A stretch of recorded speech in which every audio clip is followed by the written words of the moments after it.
Thank you. Last Count Corla. Minister, I understand there may be slight duplication on this, but based on the figures that are available to me, it seems that since the UK, as you pointed out, Northern Ireland have left the EU, Ireland now has taken over the title of having the highest university fees in the EU. So the question I have, Minister, is what proactive steps your department is taking to address university fees, which are the highest in Europe at the moment? Thank Deputy Murphy for the question. And firstly, I would like to see our registration fees reduce. Need to do it in a way that is sustainable. But I do often think when we talk about our registration fee, we do sometimes ignore a reality, which is not far off 50%. I think it's about 48% of students have their registration fee paid in full or in part by the state through the SUSI grant scheme. So, and I say that because if there's a student watching in on this, sometimes a student can think, well, you know, that €3,000, my family wouldn't be in a position to pay that.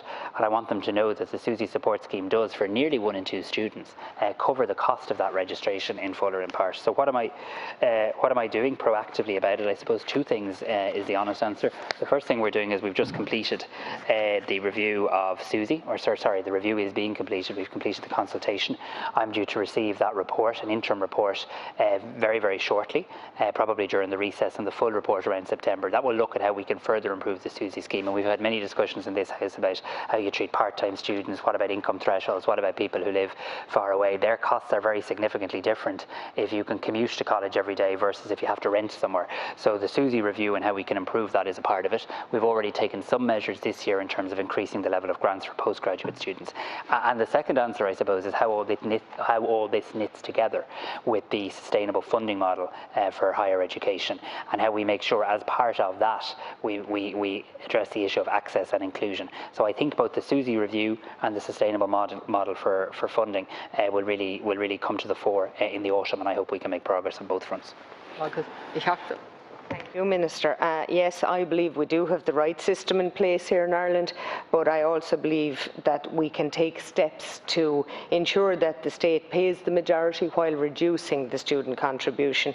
So I'd appeal to you to continue to examine ways in which that student contribution could be reduced. I suppose you're the first minister I've heard on this floor speak about value for money, and I am a big believer in the taxpayer getting value for money, so I appreciate that. But investing in education provides a massive return on investment, both in terms of creating a highly skilled workforce, but also in terms of helping to drive innovation and research. So with this in mind, I hope that you, as Minister, your department can take these points on board and bring about some reforms in that regard. Minister. No, absolutely. And let me be really clear, whilst I'm proud of the fact that we have a SUSI grant scheme that does support many tens of thousands of students every year whom perhaps otherwise wouldn't be able to access higher education, that's not the same thing as me believing that the current system is satisfactory. I don't. So, I mean, a key commitment in the programme for government was to carry out a comprehensive review of SUSI and how it operates, and that is now coming to fruition. And interestingly, we had over 9,000 survey responses to that, mainly from students across the country, over 250 written submissions from different groups, as wide-ranging as the Vincent de Paul to IBEC, I think, everyone giving their view as to how do we get a fit-for-purpose student grant support scheme in place. And I think with that report landing, alongside the sustainable funding model in the autumn, I think we will be able to get to where you say. And I often make that point to Cabinet colleagues and to anyone who listened that yes, we spend a lot of money on education, but it is an investment. And it's an investment not just in people and our citizens, it's also an investment in our future economic well-being. I think the battle for the future well-being of this country is going to be human capital, investing in people, and I know we share that view. Thank you.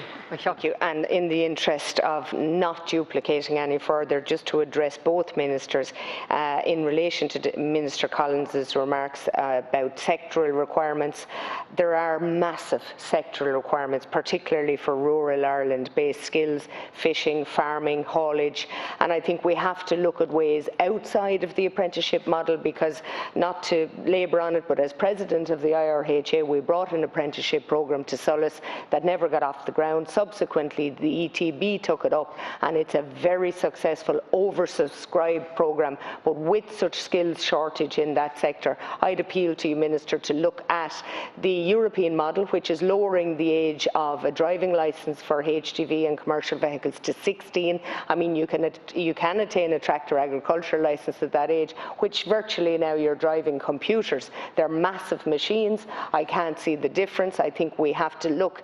We have have these jobs set out on critical skills permits. It's much better to have homegrown. I think it's much better to entertain the CAO process and lower the figures. Thank you. And Minister, to conclude. Our own, particularly with the high percentage of unemployment we have now. Thank you.